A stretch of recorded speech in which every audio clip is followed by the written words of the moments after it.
Okay, this is a sad day. This is sad news.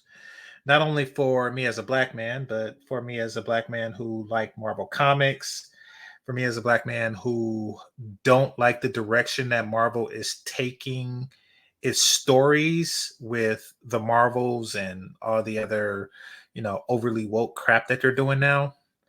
This Disney Marvel thing is at best, but a light in that was the Loki series.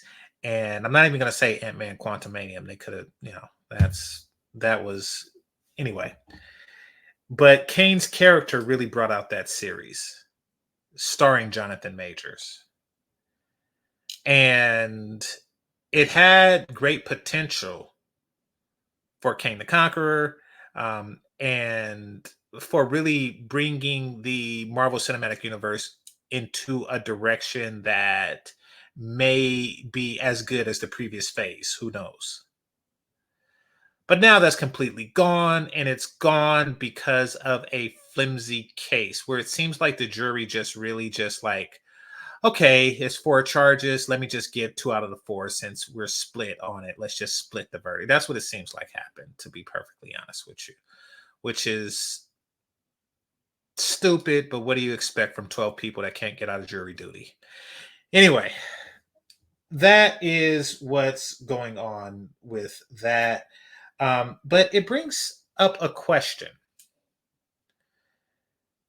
How did Jonathan Majors lose his career, but Mark Wahlberg didn't? Now, for those of you who don't know, because it was quite some time ago, but it always stuck with me. Every time he was in a movie, he was allowed to produce a movie. Every time Hollywood elevated this guy, especially when they elevated him in movies with, black or Asian people. Like, really? Like, he was in a movie with Denzel Washington. Every time I just stopped think, like, really? He was in that movie Four Brothers, where two of the brothers were black. I was like, wait, really? But for those of you who don't know what I'm talking about, here's what I'm talking about.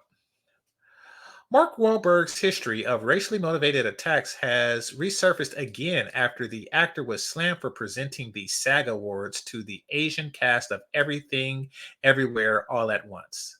He handed out the award to the cast on Sunday, 35 years after he was convicted of assaulting two Asian men. The actor, 51, was twice charged for race related crimes while living in Boston in the 1980s as a teenager. In 1986, Wahlberg, then 15, charged alongside with three friends for pelting black children with rocks while yelling the N word. The group only stopped when an ambulance driver intervened, with Marburg harassing one of the group of mostly black children at the beach the following day.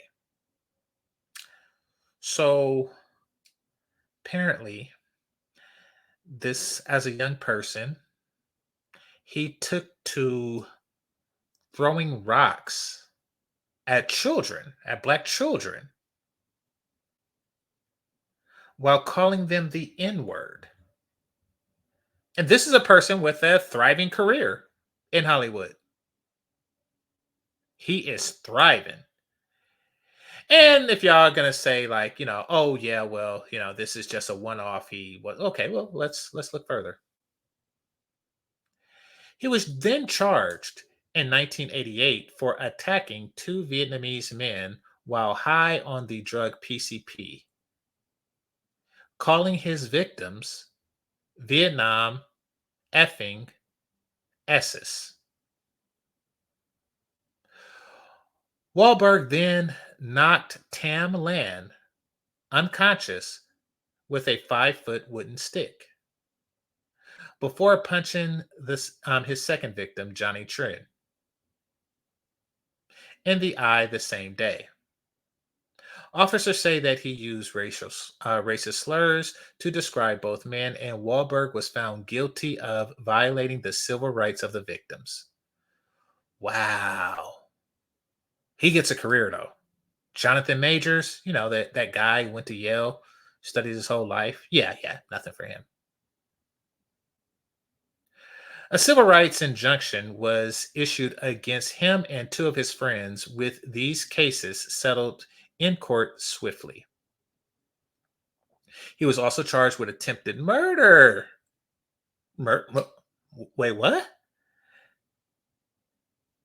But pled guilty to felony assault, claiming that he was intoxicated and the attacks weren't race related. It weren't race related while you were shouting racial slurs?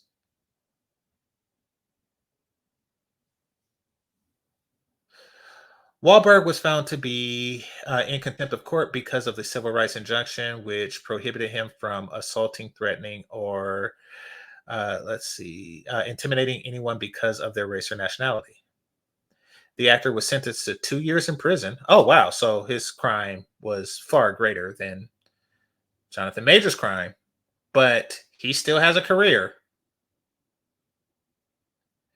but only served 45 days of the sentence for the attack on the Vietnamese man. Wow. Okay. American justice, people.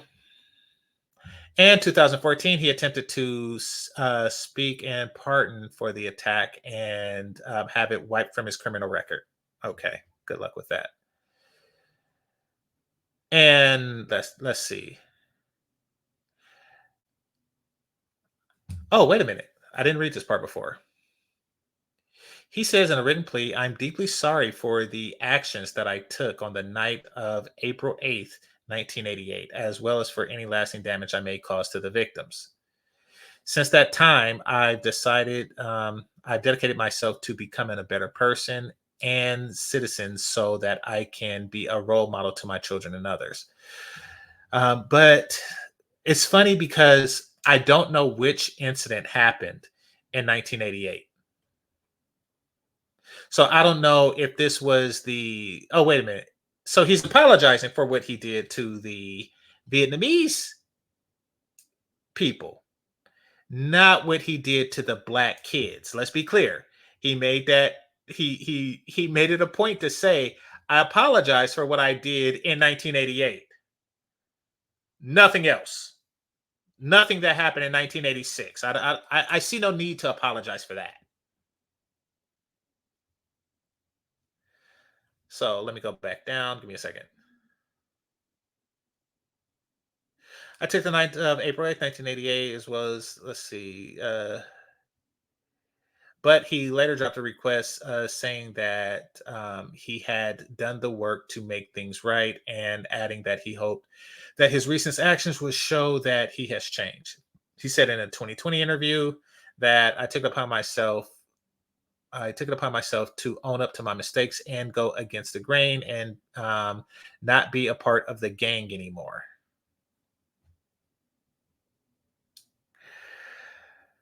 To say that I was going to go and do my own thing in 2020, which is a good, what, 32 years later, you're not going to be a part of the gang anymore? So you were a part of the gang all the way up until 2020 and nobody said nothing? You still had a career, right? It made it 10 times more difficult to walk from my house to the train station, to go to school, to go to work. Okay. So now it's like, woe is me. I also prided myself on doing the right thing, life around. Okay.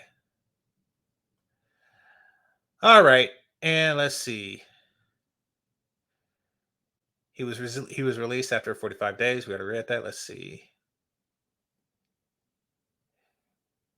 He quit his life of crime. Okay. Found fame rappers. Marky Mark, we know this. All right. And he's made a fortune that it would be very difficult for Johnathan Majors to make right now. So just saying, oh, by the way, this isn't the only person that's in Hollywood and has a career, not even in the MCU, you know, but for whatever reason, this poor brother is the one that just so happens. It's sad. This whole verdict, everything is sad. This is Game Changer 10001000. Game over. Peace.